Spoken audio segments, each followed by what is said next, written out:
That's the most dangerous thing, is if you're going into something just like a wacky westerner, just going through guns blazing, and someone hits you with, okay, well, what about this issue? And you're like, oh, I was just doing this because, are you doing it because it's fun? Are you doing it because it's a cool thing to do? Do you even know why you're doing it? That's a real important one. Do you know why? Are you protesting because someone else told you to do it? Yeah. I'll decide for myself what to believe and what to pass on.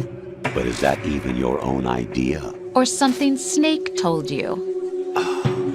That's the proof of your incompetence right there.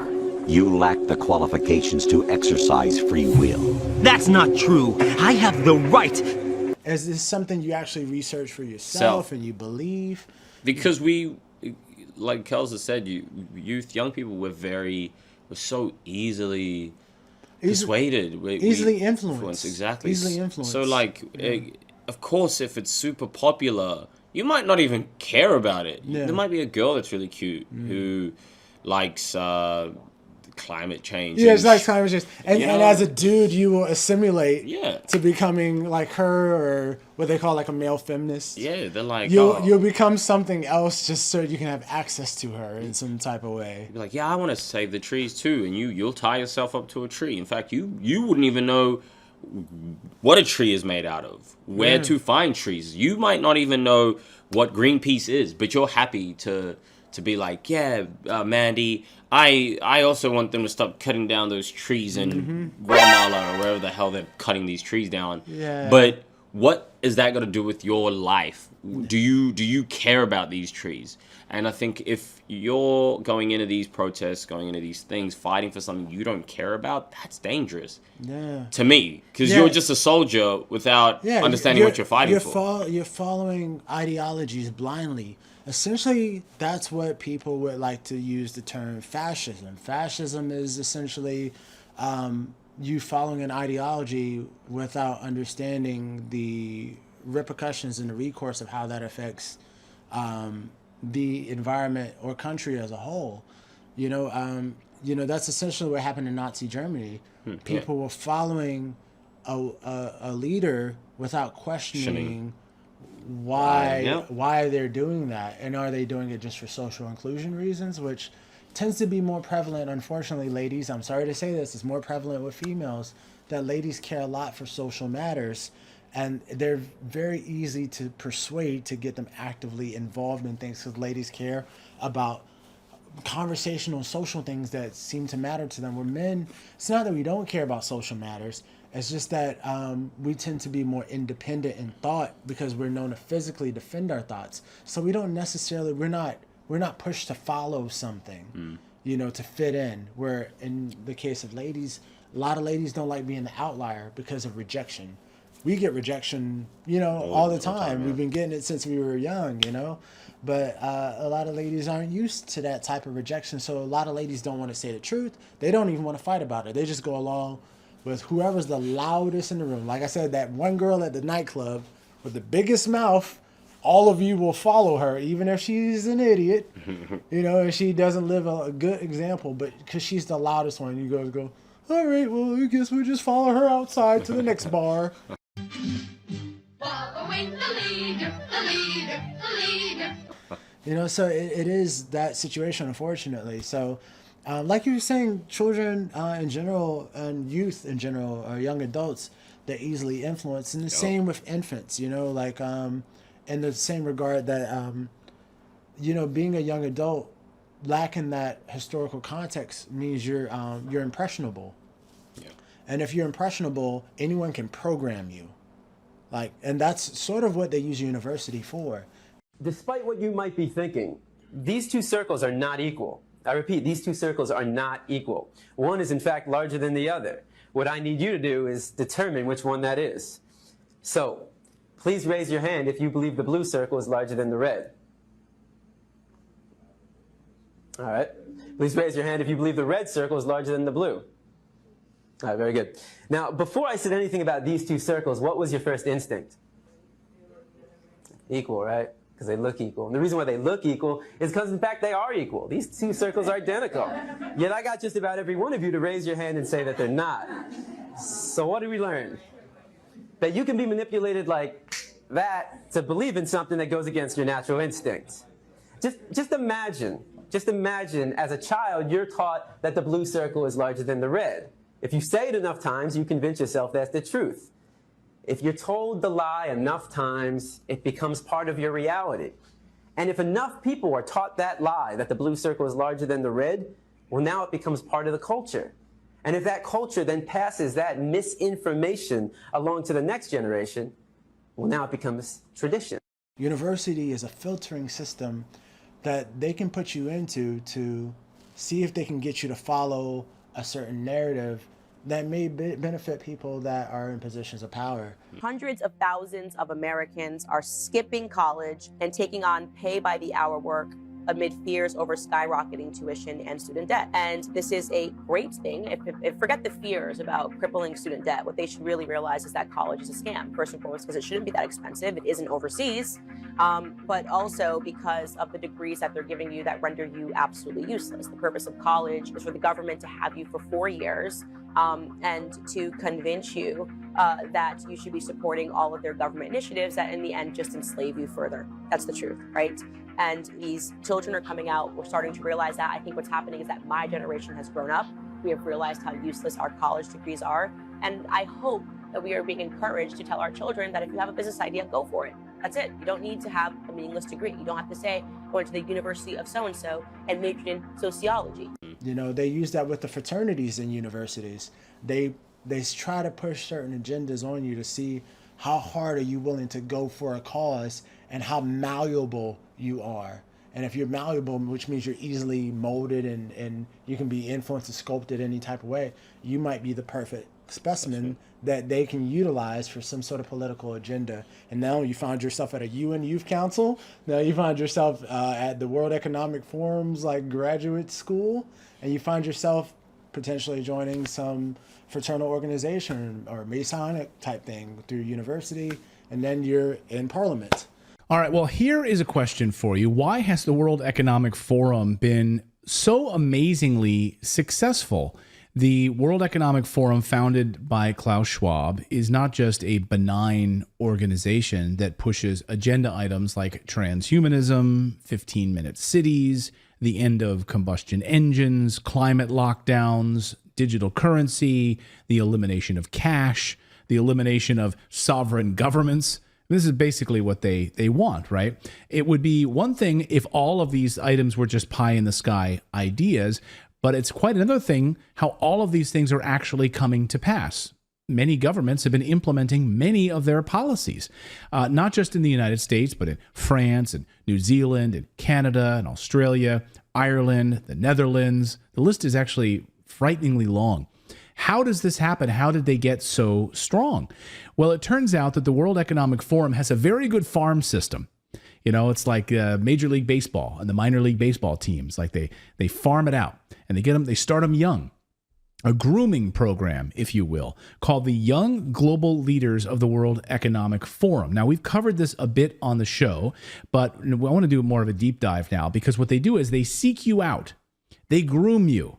They place you into this program. There's just one caveat. You need to be young. You need to be 40 or under so that you can then infiltrate these governments and do the bidding of the World Economic Forum. It's like a kids club.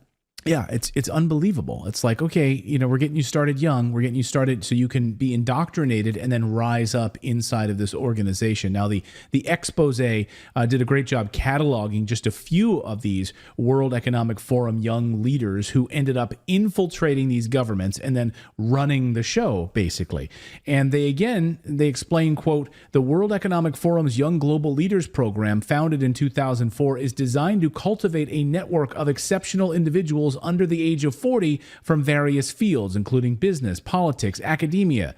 Schwab has openly admitted that these young global leaders are infiltrating governments around the world. And he gloats about it, by the way.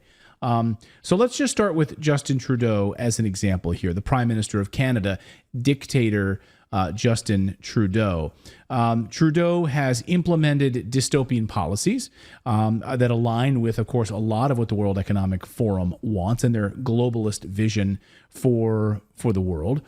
Here are just a few examples. Carbon pricing, and climate change policies, according to the expose. Trudeau's government has implemented a carbon pricing system, which is exactly what the WEF wants, to reduce greenhouse gas emissions, aligning with the World Economic Forum's focus on sustainability, environmental responsibility.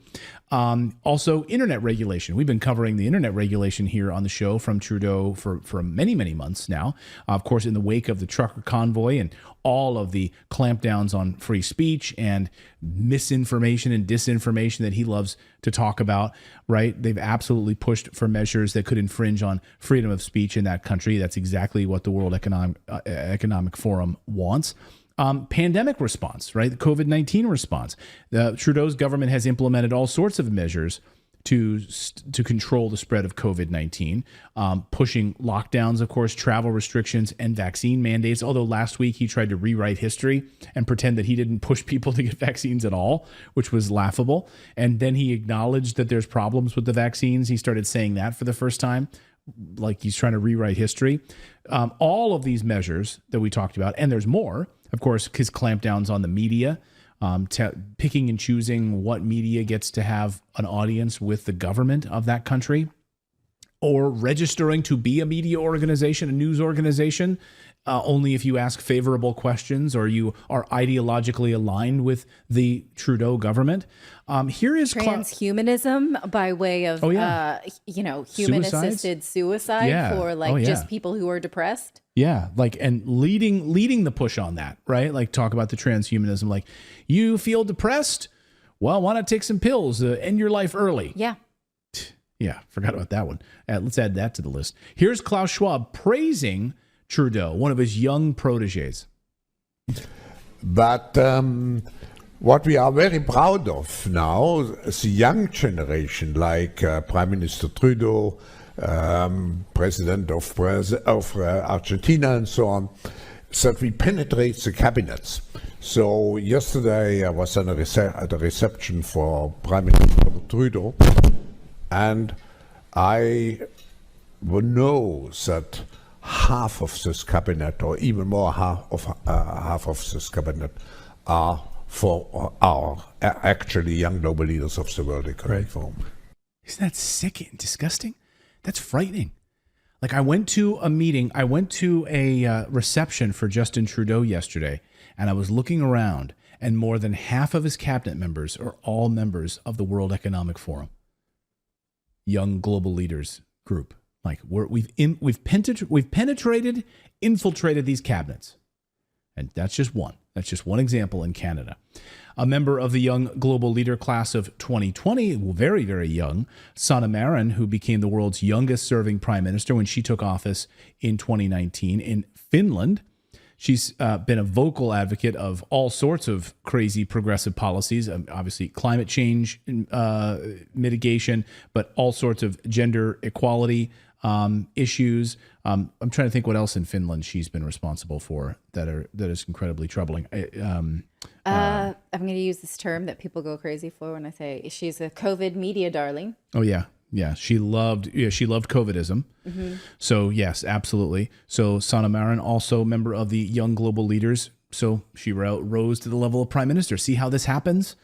She also was voted out. Yeah, as prime minister recently. So, but the thing is, when they get voted out, then they become in some ways more powerful because now they're being used for other purposes. Just like Jacinda Ardern, who was voted out, or not voted out, decided to leave early under mysterious circumstances in New Zealand. Why was she sort of pushed out? Because now she's being used for other purposes. Ardern is a member of the Young Global Leaders portion of the World Economic Forum of 2014, class of 2014. She's, of course, she's been heavily criticized for all of the excess deaths. Over 3,000% increase in excess deaths due to mandatory COVID-19 vaccination laws in New Zealand that Jacinda Ardern enforced at the behest of the World Economic Forum. She's no longer prime minister, but now, of course, she's being used by the World Economic Forum to fly around the world to promote all sorts of things about extreme government policies, media control, censorship, misinformation, disinformation. That's her new modus operandi on taxpayer dollars, by the way, for the World Economic Forum. So even though she's not prime minister anymore, who cares? There's other members of the global young elite that are part of the World Economic Forum, that are part of this parliamentary office anyway. It doesn't matter about her. She's doing the bidding in other ways now. And perhaps worst of all is Emmanuel Macron. Of course, there he is, standing next to his buddy, Klaus Schwab.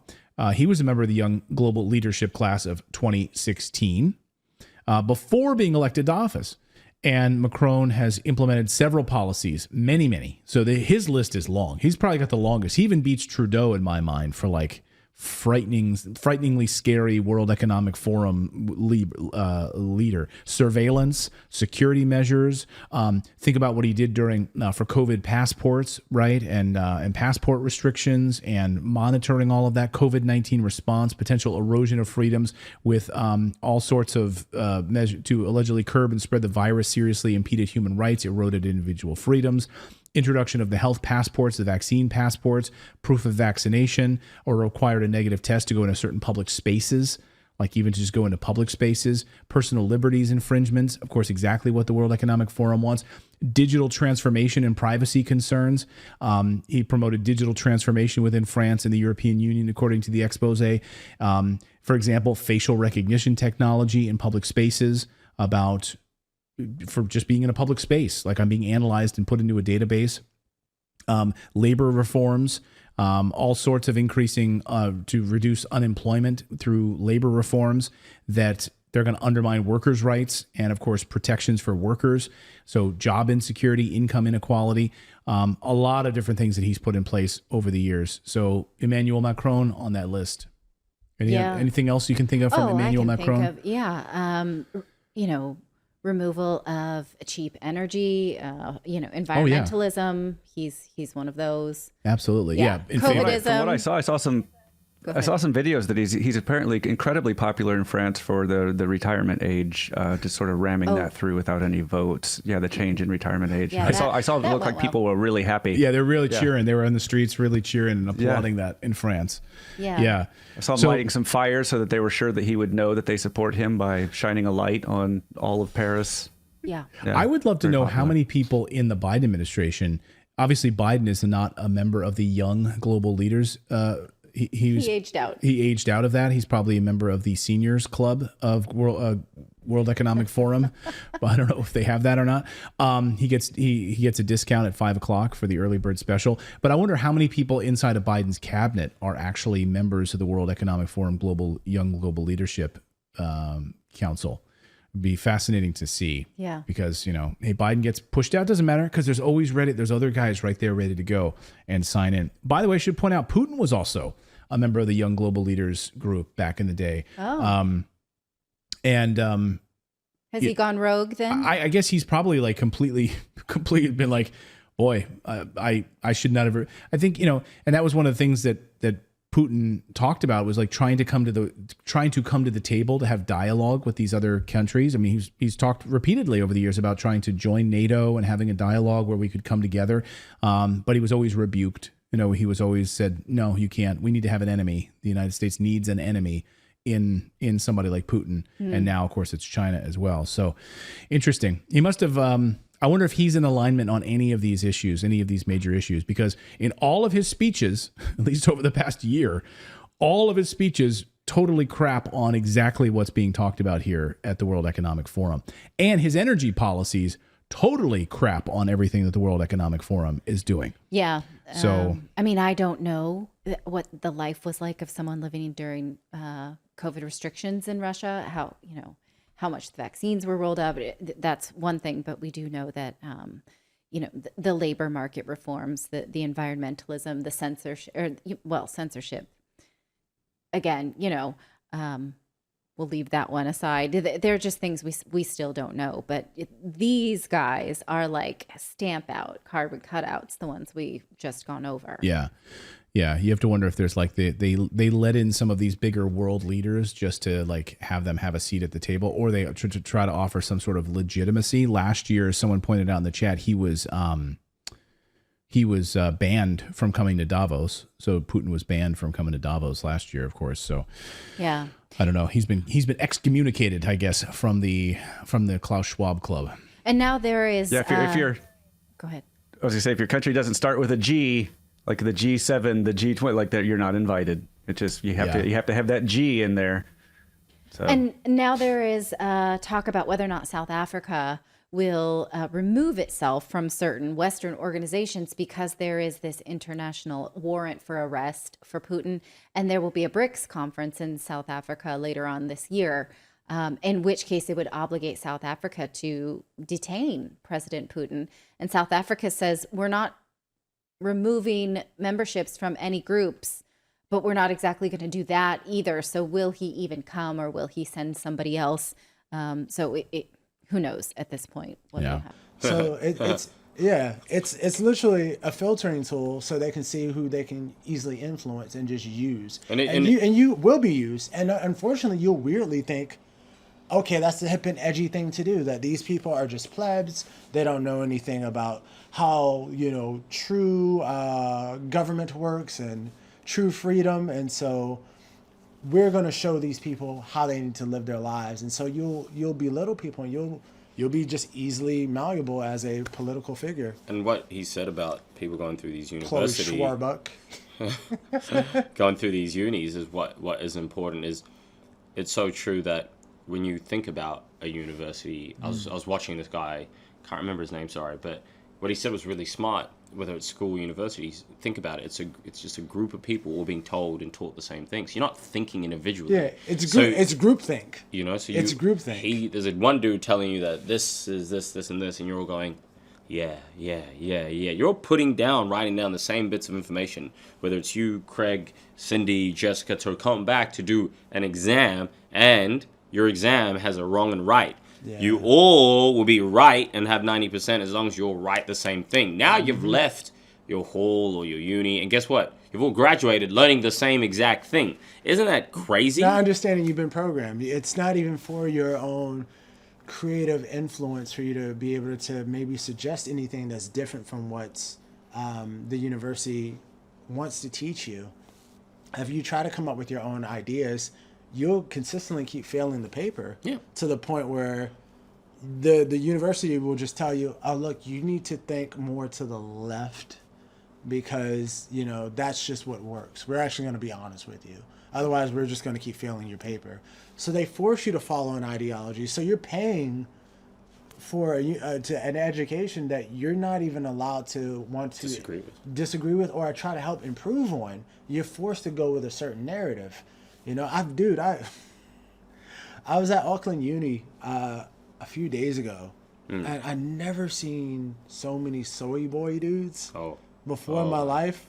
Just dudes that were just like deshelved, glasses, looking like they're not taking care of their physical health, looking like these dudes just game and they're just online.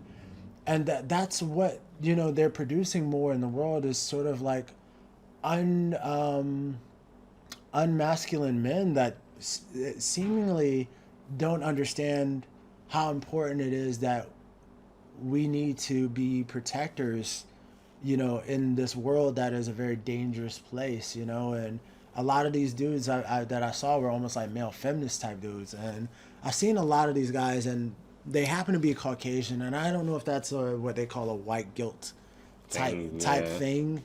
Because there is being a Caucasian male in today's society, they've reversed the racism towards you guys. So I come from a country that has been constantly divided, and so I can spot how it's reversed, and I can see that it's not even because Caucasian men are bad. It's just as long as we can keep the general public fighting, and they knew that they needed a new way to. I wouldn't say they, but like I would say the powers that be that control resources and finances and such on and so forth, they like the idea of there being a new enemy. And so it's not that the world has been healing itself. It's not like we've healed from racism. It's been reversed. Shifted, It's just shifted. And I'm not happy about that at all. But there's a lot of Caucasian men, because of the amount of hate that they get now, that now they're just trying to. You just naturally want to hide. So you might want to be a girl, or you might be a non-binary, or you're super edgy feminist dude now. So you're like, no, I'm not just a white guy. I'm Brittany Samantha, who's non-binary, and Yeah, I'm yeah. about And they're fighting like- climate change because Yeah. that's super cool, man. Yeah. And yeah, what my parents said was evil, and I'm like, bro, you can just be you. Yeah, Just be you. Be you, be yourself, you know? So it's creating a lot of men that, Caucasian men that are feeling like they need to assimilate to essentially just being these beta boys of just like, I need to... And what society's perpetuating is so great. Yeah, That's what, so these dudes now are like... these dudes are almost like have the personality sense, and it's not to be in a demeaning type way, but it's like they're just personally becoming effeminate for the sake of trying to fit in. Fit in, it's weird as hell. These dudes are in polyamorous relationships, and their chicks are swinging on them, and they're getting smashed with, you know, some type of pegging utensil, you know. But that's the type of thing that's happening, and you don't have to be that way, because at the end of the day, the whole idea of feminism in some of these aspects, this is a classism issue. The 1% at top, which me and Benda were talking about, the 1% at the top, they understand it takes an entire family. Families meant to, true wealth is within the family structure. So all the 1%ers, they have their families together. You don't hear anything about the Rockefeller family have like some feminists in their family out campaigning and stuff and protesting.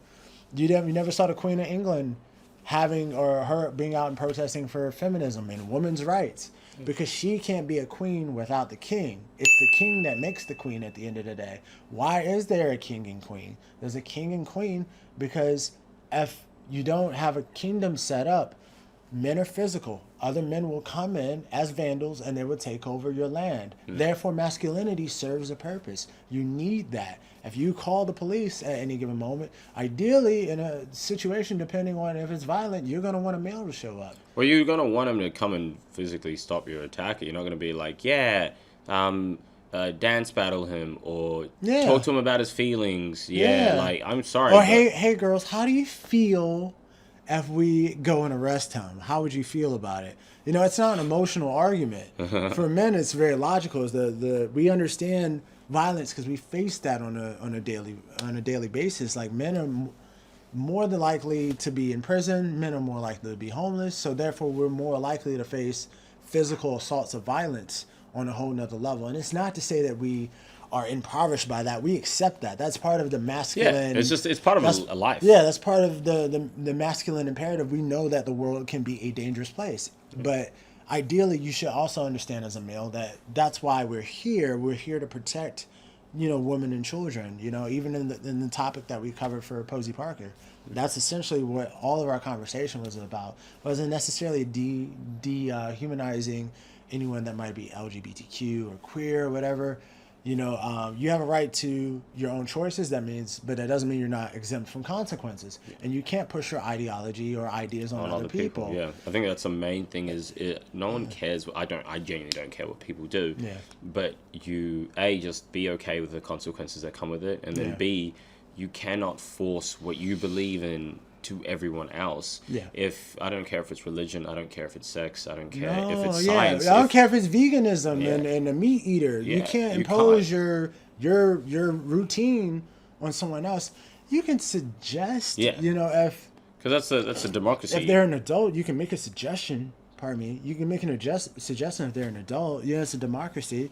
You can, if you feel like it would benefit their lives, but also be aware you can also misadvise somebody as well too, based on your projecting your life on theirs, which is weirdly what's going on in a lot of these schools with kids, whether that's in university or whether that's in elementary. That there's some queer people, there's some people that have their own personal life traumas, and they haven't gotten their life together, and they're projecting their personal life on their students. And guess what? You have that one university professor that's just like trying to get you to go, oh, don't let a man grab a door for you. He's taking power away from you if he holds the door. You know, it's like the Korean lady. She was speaking, and there's a famous Korean girl named Yeonmi Park, and she's been on Joe Rogan podcast and a few podcasts, and she was explaining when she was in university, the lecturer was telling her not to let men grab the door for her, and she's like, no. She's like, they're being nice to me, and I can be nice to them, and she's like, there's nothing wrong with being kind towards each other. She's like, that's not gender related. And then she goes, oh, are you ready to accept your pronouns? And she said, well, I had a hard time learning English. Now you're trying to teach me to call a man a they or a woman a them. She said, no. She's like, men and women, that's it. That's all there was, you know, born on earth. You know, so, but there's people that have issues. Like, it's weird. And universities, in some regards, is almost a waste of time. Like, because you're paying people that haven't proven themselves, that have a successful life, to give you success. So in other words, you're studying business and finance from somebody that hasn't ran a successful business or a finance company. If you see me pull up in my Bugatti in a gas station, do you look at me and think, wow, he went to school? Fuck no. You think drug dealer, gangster, scammer. Yeah. You think I'm doing something illegal because you understand if I was staying within the paradigms of the system, I couldn't have possibly achieved this. The only way you can fathom I've done it is by imagining me as an outlaw. Because you know within the paradigms of society, I shouldn't have even fucking done it. That's how much you know school's a scam.